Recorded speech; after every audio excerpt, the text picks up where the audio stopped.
And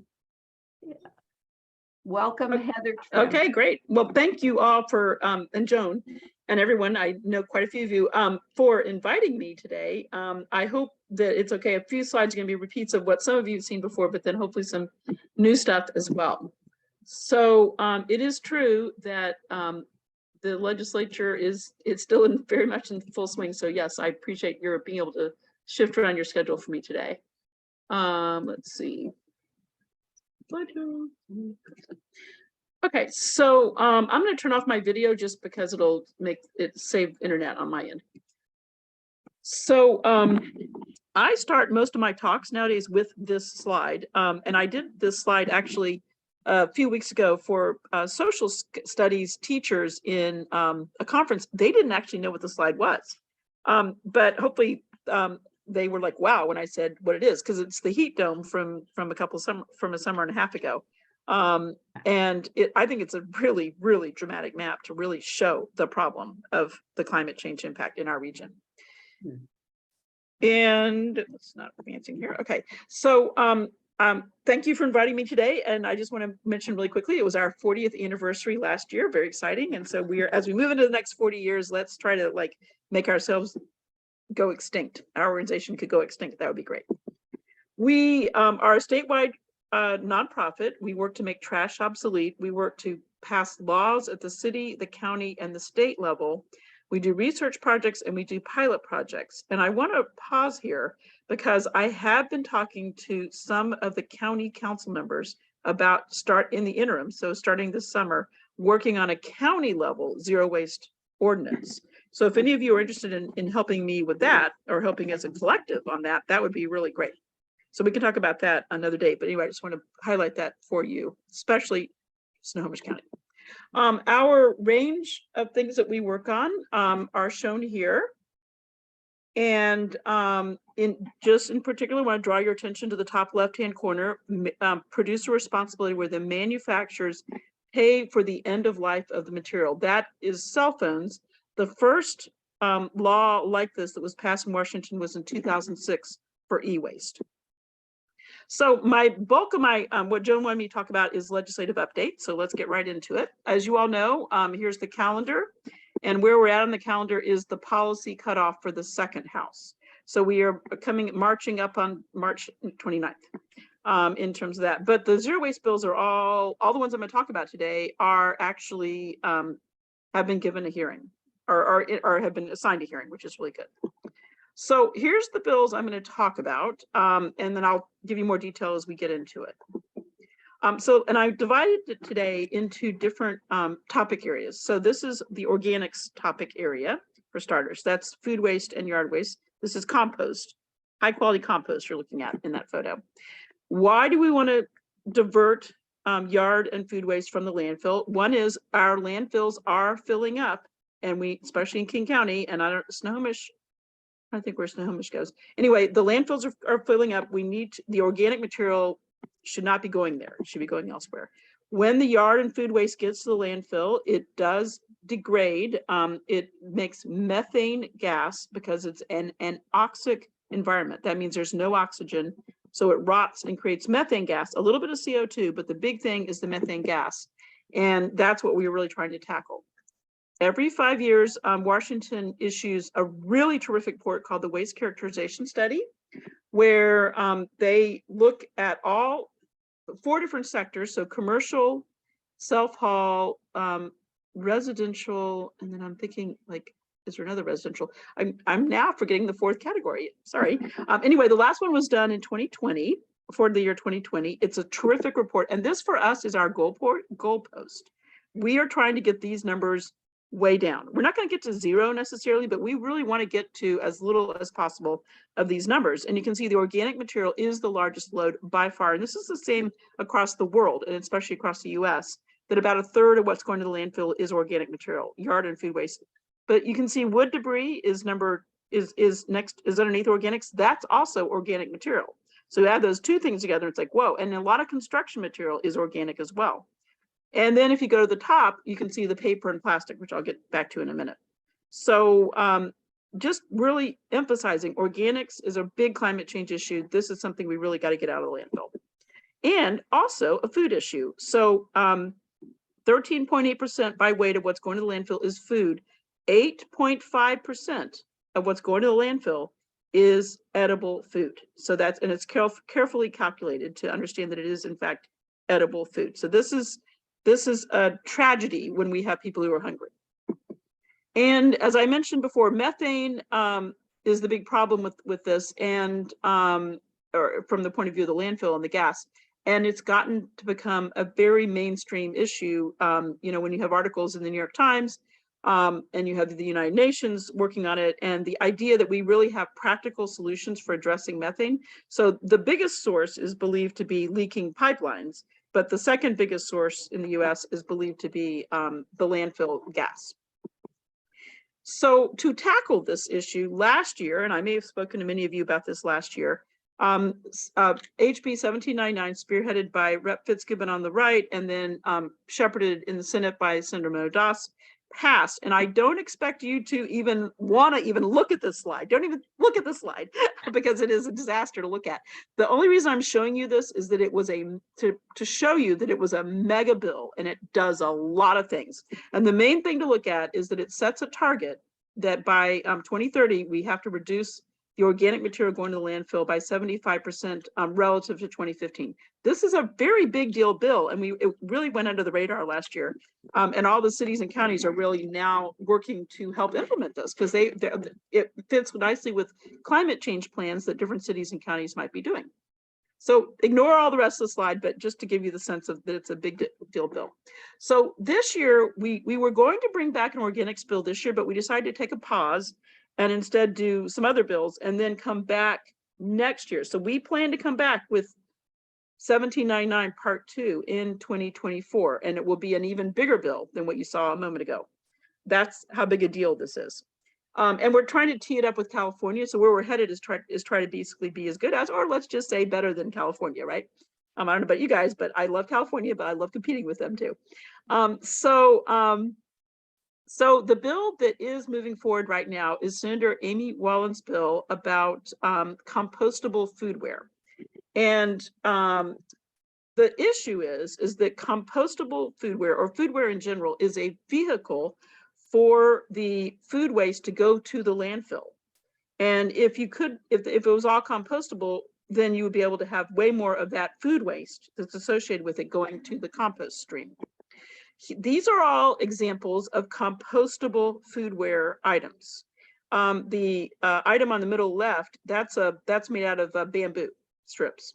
So that's like a bamboo boat, as it were. These are all compostable, but the problem is that across the state, all of the different compost facilities, which are shown in green, and this does include a little more because this is also farms, but these facilities all have different rules about what they will accept in their commercial compost stream. And the different cities and counties have different rules about what you can put in your compost bin. These are, I deliberately deleted the jurisdictions on these, but these are all 4 different Washington examples from current examples.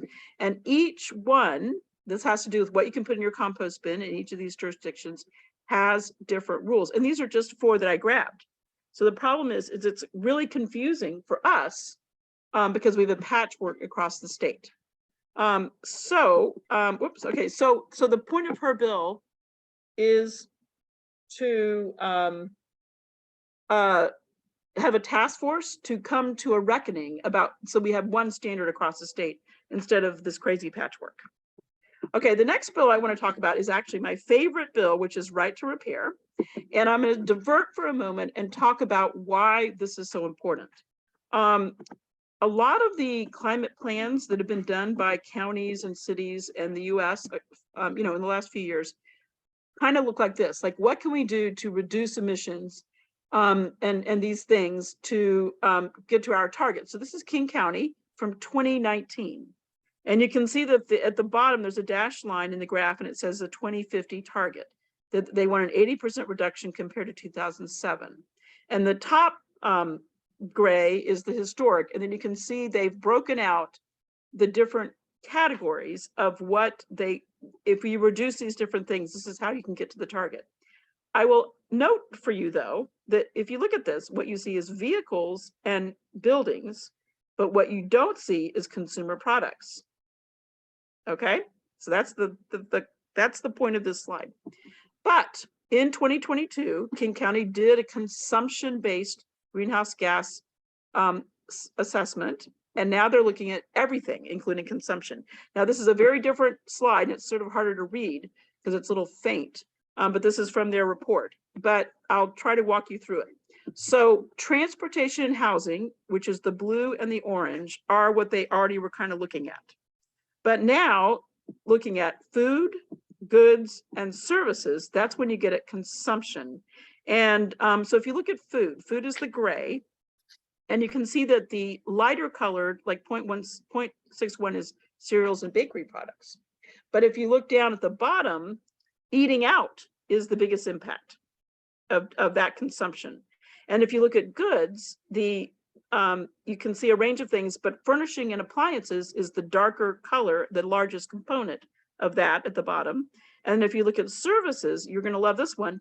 The biggest impact is healthcare. And I get people saying all the time, oh my God, I can't believe how much waste there is in healthcare, but also the energy usage in all those products and everything. So anyway, this just shows that a more complete look at the impacts is important, and King County and some other jurisdictions are starting to do this.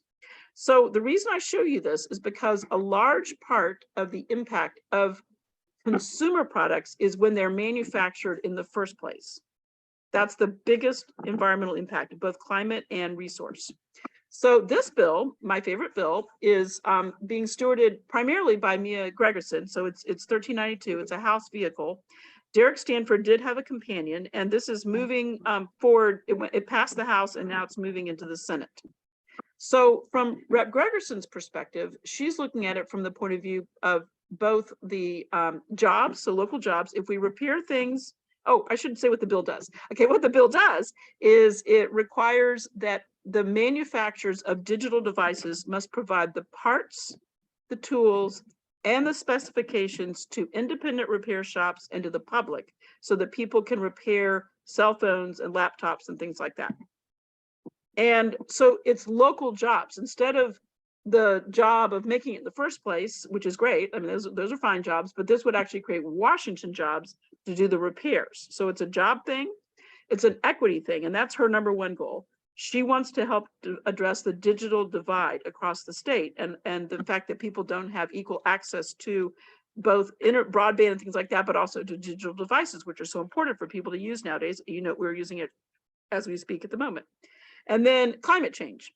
And that's what I was getting at before, which is if people can hold on to things and not buy a new one, you have a huge, huge climate change benefit, plus a resource benefit. So right to repair is a movement across the world. And in the US, these are all the locations where bills were introduced in the last year. And New York, in fact, did last summer, 2022 summer, pass a bill, but the governor had till January to sign it. And here's what happened. So the legislature passed the bill, and then there was massive lobbying on the part of well-paid lobbyists. I love the first sentence says Apple, Google, HP, and Microsoft all paid professionals, what they really mean is lobbyists, to convince the lawmakers to basically, they fought the bill, but then they really were working on the governor to get her to veto part of the bill. She can do much more targeted vetoing than our governor can, and even rewrite things. It's really weird, but anyway, that's what they have. New York is a little different system. So she did finally sign it, but the bill got significantly watered down. And here in Washington, our number one opponent to the bill is Apple. So that is, Microsoft has been working, they weren't before, but they are now in favor, and they're working on the bill, and a lot of the language that they, in the current version, they helped write, but Apple is the big fight on that one. Okay, I'm going to talk about plastics and recycling. The RAP Act died last week. It was very sad, but I wanted to go ahead and include it in today's presentation just to be complete. So back to that graph that I showed before. As pointed out, organics is the number one load, but paper and plastic, if you look at the top, are actually number two and are up there. Paper being number two. The second highest load of what's going to the landfill is paper when in the characterization. So this this slide shows paper, plastic, and metal that is being disposed of by consumers, and what's going to recycling versus what's going to the landfill. And you can see, for example, paper, which is the dark blue box. If you follow the blue line across, you can see that a fair amount of paper is being recycled, but actually slightly more is being landfilled. Or actually, no, that one's less. I'm sorry, that one's less. I misspoke. Plastic, you can see what a small amount is being recycled versus being landfilled. Metal is about 50-50, and glass is actually higher in Washington, which is interesting. I think it's because we have such a large population base here in the King County, Snohomish, in the I-5 corridor, where we have the ability to make new wine bottles from our old glass. So the sum of all this is to say that right now, $104 million a year of resources are going to the landfill. We're throwing away things that could be recycled back into new things in Washington every year. This for us is like crazy. Why would we do that, right? Now in Washington, we've had at one point one of the best recycling rates in the country.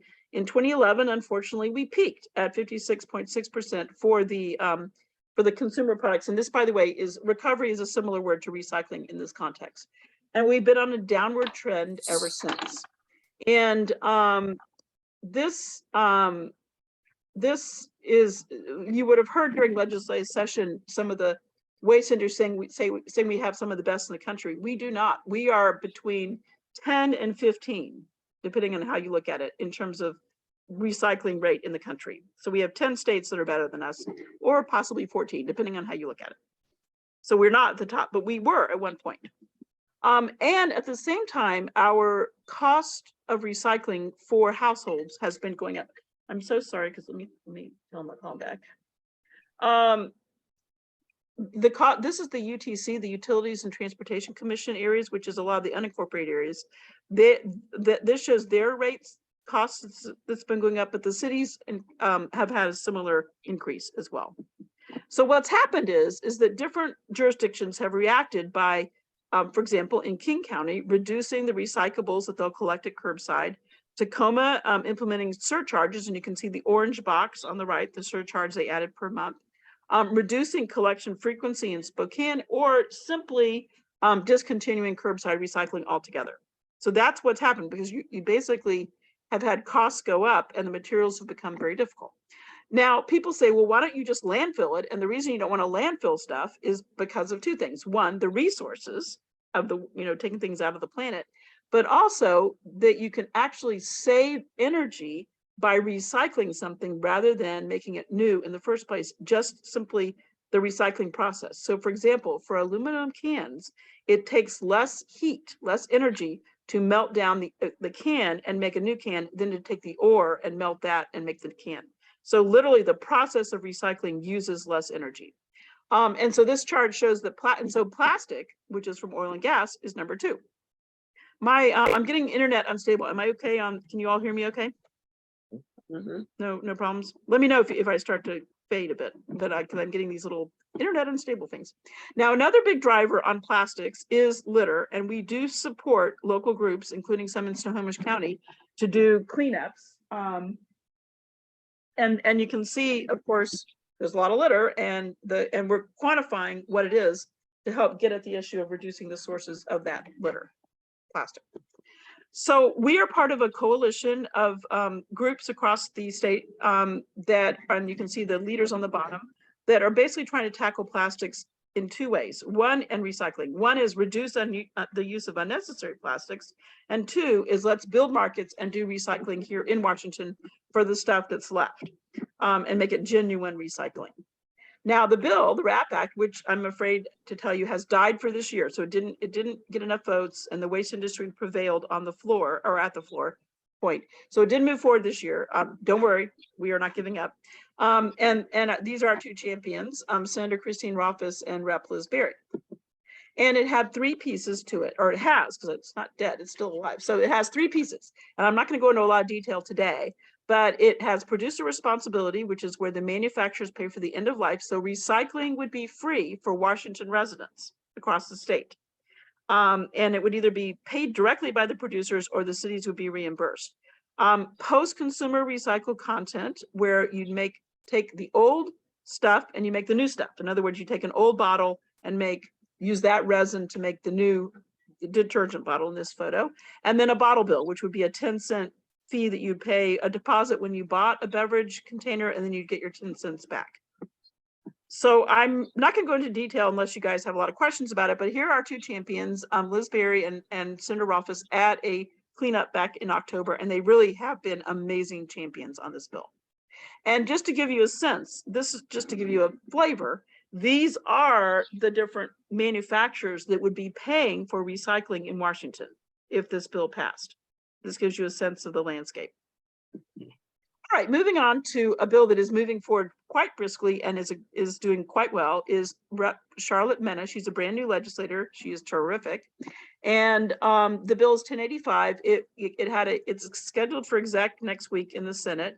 It came off the House floor unanimous. And that was amazing because you don't get that many environmental bills that are unanimous. And this is like not just a fix-it bill. This is a real new, brand new, topic area.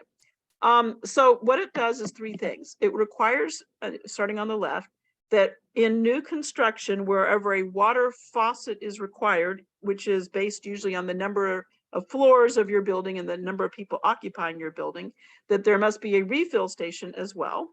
In the middle, it bans the little hotel mini toiletries, so like shampoos and conditioners, and would require, larger dispensers. And then on the right, it would ban the very bad styrofoam dock floats, and then do a study of the ones that are in the photo here. So the black float at the bottom is a close-up of what is the kind of thing that you have underneath docks. So they're filled with foam, and they have about a 20-year life warranty. They have a warranty of about 20 years usually, and you can see that they crack and get holes in them or get bumped, and they start to leak the styrofoam out. And if you do beach cleanups, you do see a lot of styrofoam little bits. Moving on to the next topic, and I'm happy to pause if you want questions, but it might be easier just to do them all at the end, either whatever works best for you all, is energy. And this is the bill that I've been busy working on today, which is why I had to be late to your meeting. This is battery recycling. Senator Derek Stanford is the champion, and that is the Senate version is the one that is the vehicle. And then in the House, Rep. Chapala Street is the person who is stewarding it. That's the person I've been back and forth with even this morning about this bill. So what it would do is it would have the battery manufacturers and brands pay for safe recycling of the batteries for everyone in the state. And this is a photo of the station, the transfer station in North Seattle, and you can see they have everything very nicely lined out. You can see where you put your batteries, but this is paid for by Seattle residents or Seattle ratepayers. This is not free at the moment, but if the bill passes, it would be free, and we'd have the same batteries collected across the entire state with very convenient access for everybody.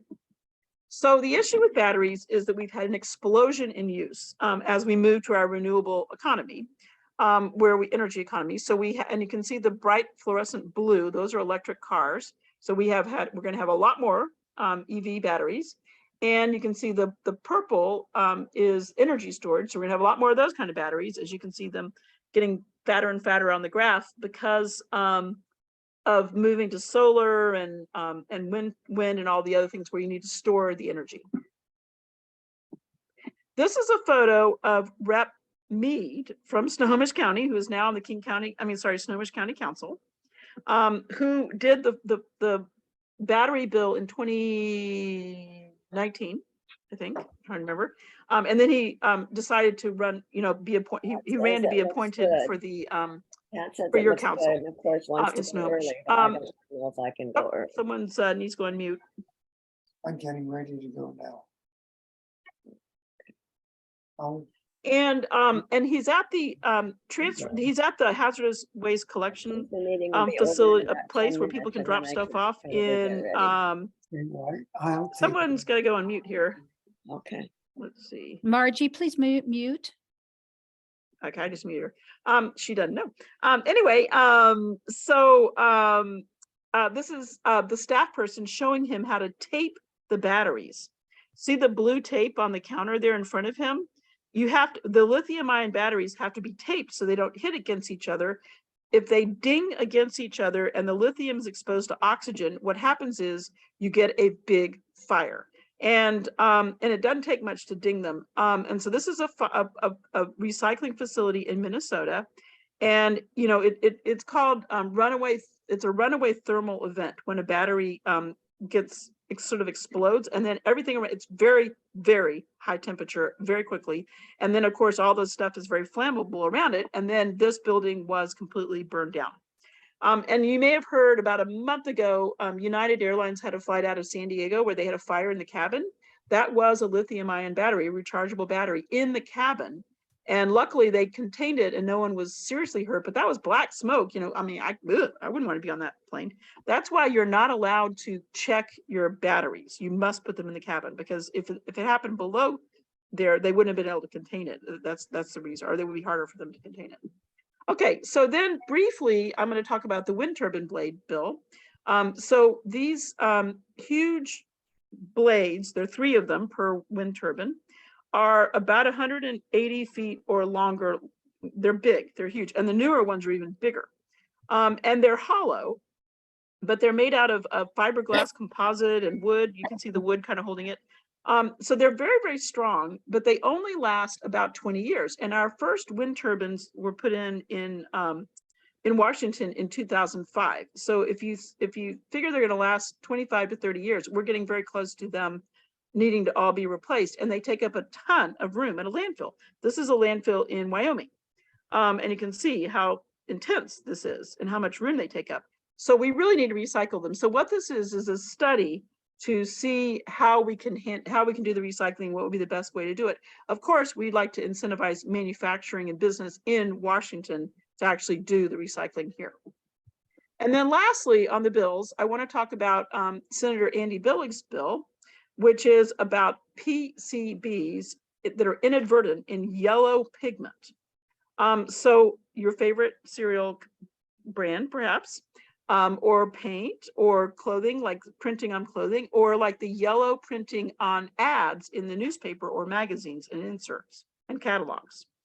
What happens is during the process of making the yellow pigment, which is a chlorinated process, an inadvertent PCB, which is actually IPCB, or PCB11 is formed. And this is it's just as bad as any other PCB. And it then when they have the recycling facility in Spokane, they're now, which is Inland Paper, their wastewater coming out of their facility is going into the Spokane River and is contaminating it with levels of PCBs that are above the levels and are impacting the salmon. And we have the same issue all over the whole state, or all over the whole world for that matter. And so this would allow, this would direct ecology, or direct, it's like a resolution to EPA that they need to update their TSCA regs, but it also would allow or direct ecology to do limits on pigments, on PCBs and pigments. So this one had a hearing, and it's going to be scheduled for exec, I think, this week. Okay, to summarize the bills that I talked about, all the ones above the lines are the ones I actually gave you a little bit of detail, and these are all bills that are moving forward, except of course for the RAP Act, which died at the bottom. I didn't talk about 2 bills, which is exempting reusable packaging from taxes and toxics and cosmetics.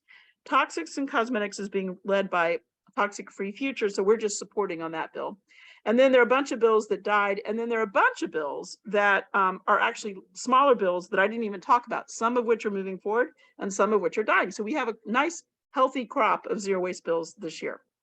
Now, I want to quickly, before we get into Q&A, tell you about other zero waste things that we're doing in case these are of interest to you. The first is that we're doing a work group across the state. It meets by Zoom once a month, trying to improve the food service in cafeterias. So if you look at the photo at the bottom, instead of having a styrofoam tray and plastic and whatnot, go to real stainless steel trays, real cutlery, real glasses of milk. And then also looking at organic waste and compost. So if you know of any schools or people associated with schools in your area, let me know, because we'd love to have them join the work group. It meets once a month. Then we also in King County are doing mini grants to restaurants and coffee shops to go from disposables to durables. So we have grants for that, as well as to upgrade their dishwashers. And then we have money for Snohomish County, if you know of anyone in Snohomish County who'd be interested, to convert or to either upgrade or install a refill station. So we have a limited amount of money. We have a little bit left, so we need one more location in Snohomish County. If you know of a school or a religious institution or a business or something like that who would like a refill station, we can help fund the station itself. And then we are doing Furniture Fix It program. And this, we are actually moving offices. After I get off the phone with you all on Zoom, I'm going to be going into the office to help paint, because we just are moving in to be able to, what we're doing is we're taking furniture that would go to the landfill. It's damaged. It's like maybe missing a shelf, or it's got a ding on it, or it's can't be sold at Goodwill. So Goodwill only wants furniture that's in good condition. So we're taking damaged furniture, we are repairing it, and we are providing it to recent refugee and low-income families. The groups like Jewish Family Services and Lutheran Family Services and other groups like that are usually focused on providing apartments and food and jobs, and furniture is a little bit lower in the totem pole. And so what we're trying to do is provide help provide and the furniture looks like brand new. So if you look, well, let's see, I don't have any before and after photos, but if you look at the photo on the bottom that has the chair with the table with the 4 chairs, well, to the left of that, that's what it looked like before. So it was the table was broken and the chairs were in very bad shape. And look at how wonderful that looks. I mean, I'd take that in my kitchen, right? I mean, it's a really, we really make them look like brand new. Okay, so we need donations of damaged furniture from people, and we need people who are able to help do simple things like just washing the furniture or sanding it, or you can see the woman on the right, all she's doing is putting on stain, no experience needed, or we need even experienced woodworkers and experienced furniture makers. So we are looking for volunteers of any skill level, like you can be like me and not really know how to do it, or very skilled. And we also are looking for donations of damaged furniture. Then we're also doing Fix-It fairs. We have a Fix-It fair on March 18th in Seattle. If anyone's interested in coming, where you bring things in and they're household items that get fixed. It's just super fun event on March 18th coming up. And then another volunteer activity we're doing is we are taking plastic items and we are literally cutting them with scissors. And we're going to test them for phthalates. So these are it's a very simple thing. We do this on Fridays. If anyone is interested in coming and volunteering with that, we need some more volunteers, literally for the next month or so, to cut up plastic into little pieces. That's what it is. It sounds weird, but that's what we can't just have it be tested like whole. It has to be cut into little pieces. So that's what that is. And then lastly, on May 15th, we're going to be doing a big all-day Zoom event talking about circular activities that different cities are doing. So we have Pre-Cycle that just, the registrations for the teams closed on March 13th, so just the other day.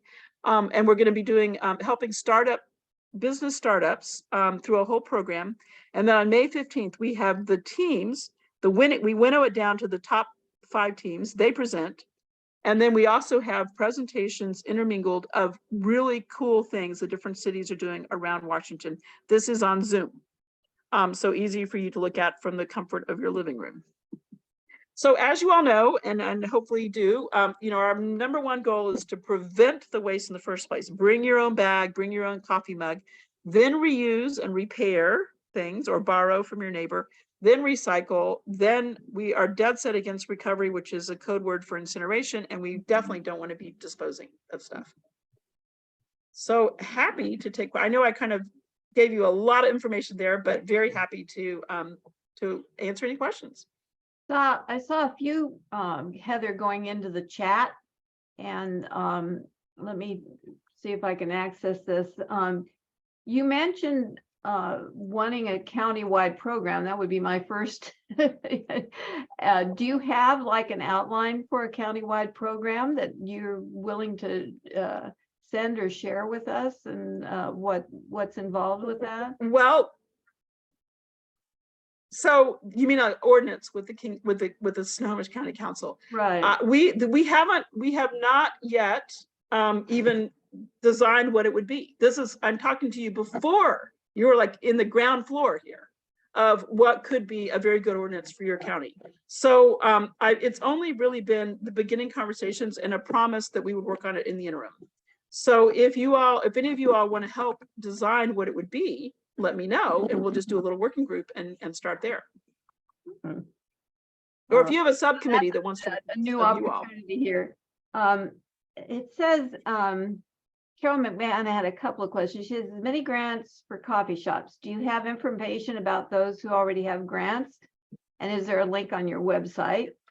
And then she also asked well, why don't you answer that one first, and then I'll go to the next question.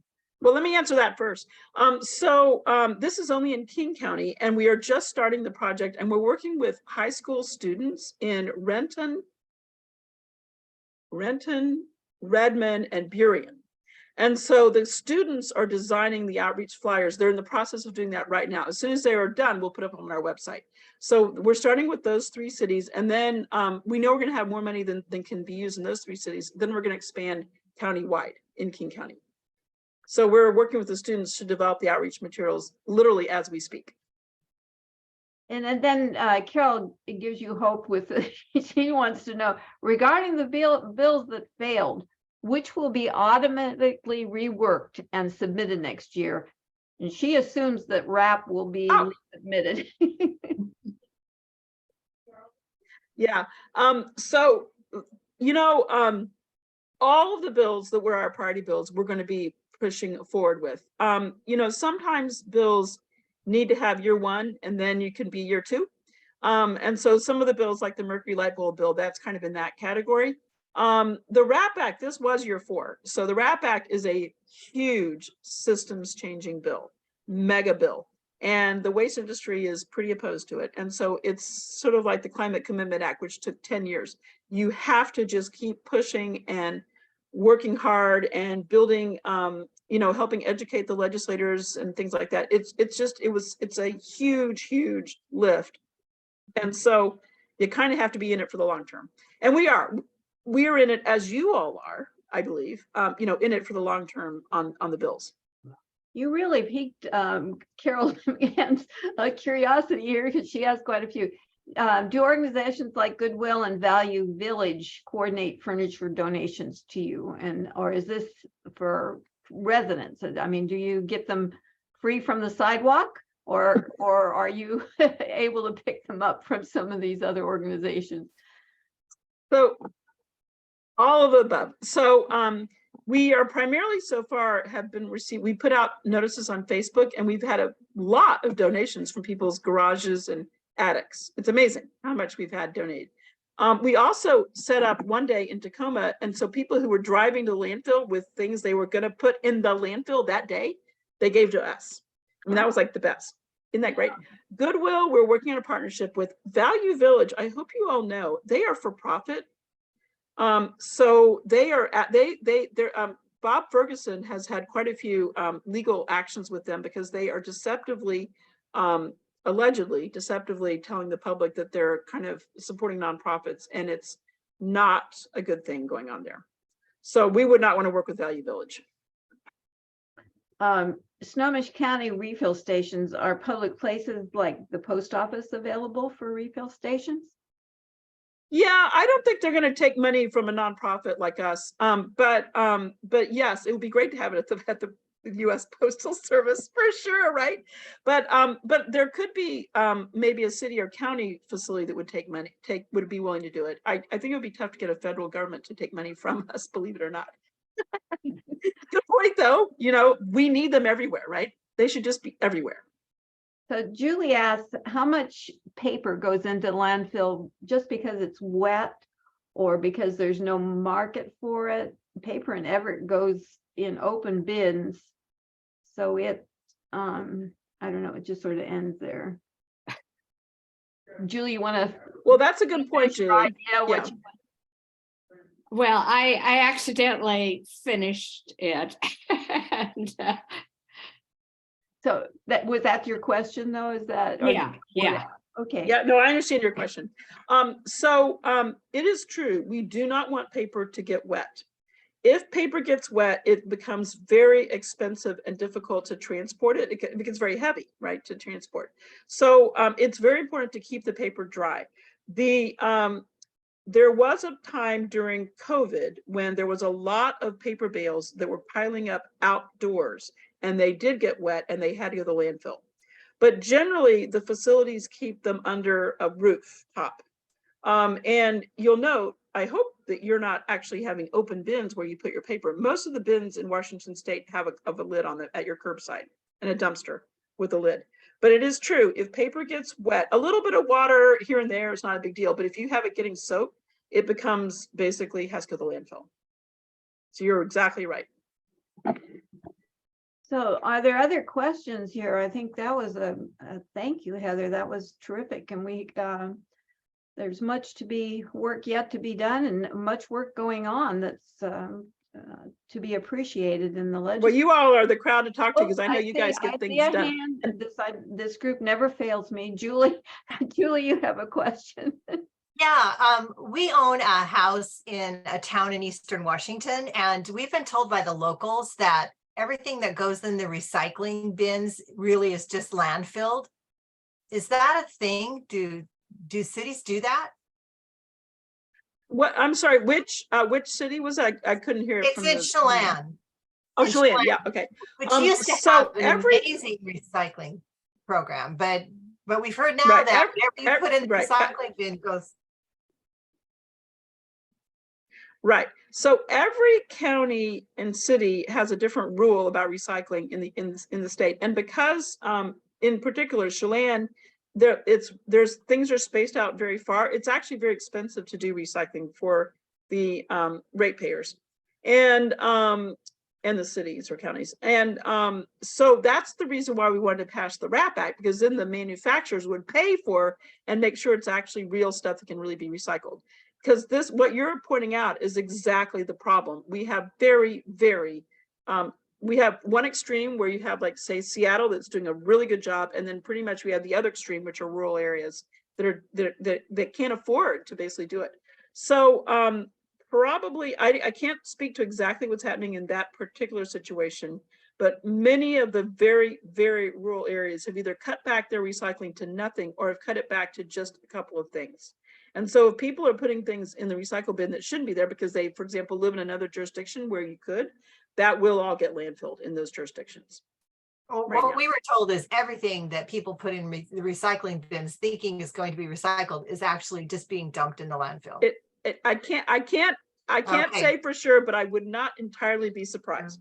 It's very sad Yeah. because Chelan used to accept everything. You'd have to self-sort it yourself, but they had this huge Yeah. area where you could dump anything, styrofoam or anything, recycling. Yeah. Yeah, it got very expensive for them. So that's the problem. It's gotten very tough for them and the materials have gotten really mixed.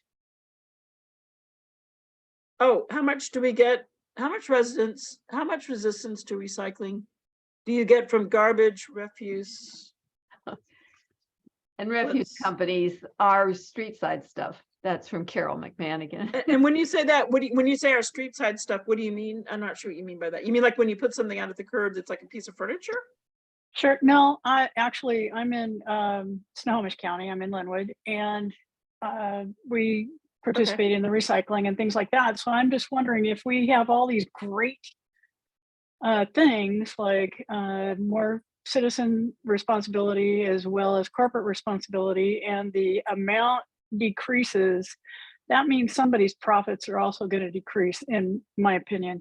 So they might be one of those. How does that, do you get any lobbyists from them that are saying, this wouldn't be good? Okay, yes. Okay, now I hear what you're saying. So the waste industry is the reason that the bill died this year. So yes, we're getting major resistance from the waste industry, which is the The waste industry includes the people who are doing the collecting at the street side, curbside. However, the sad thing is that our argument is this bill, if it passed, would bring a lot more customers to them and a lot more money to them. The EPR part, if the brands are paying for the recycling, it would be every single resident in the state that has curbside garbage would get curbside recycling. And so that's a lot more customers, and the material will be cleaner. I mean, there's all sorts of financial benefits to them if that part of the bill passed. And they were very, very opposed to the bottle bill part. They were just like a dead no on that. So yes, the answer to your question is yes. That was the biggest resistance, was the waste industry. Yeah. All right. Oh, my. Julie? Do we have any other questions while we're? I think Julie had a fresh hand up. I No, don't no. have, Oh, no. man. I have okay, you on okay. speaker here, so I'm not sure yet if I'm everybody. So, she Well, had, I'm very happy to come back and give you an update, next year. And if anyone wants to help work on a county level ordinance, please, maybe Joan, could you sort of funnel people through to me? no, we'll talk about that, because that's certainly something that, we'd like to see happen for sure. If we can't do it through the state legislature, maybe there can be some ways we can tweak what goes around locally here and make sure that we're doing as much as we can to reduce that methane accumulation. So thank you very much, Heather. And we have just a few more things to tidy up. You can hang here, or you can go. Okay, I'll sign off. Go Yeah. do good wherever it is that you. Okay. Well, happy St. Patrick's you. Day.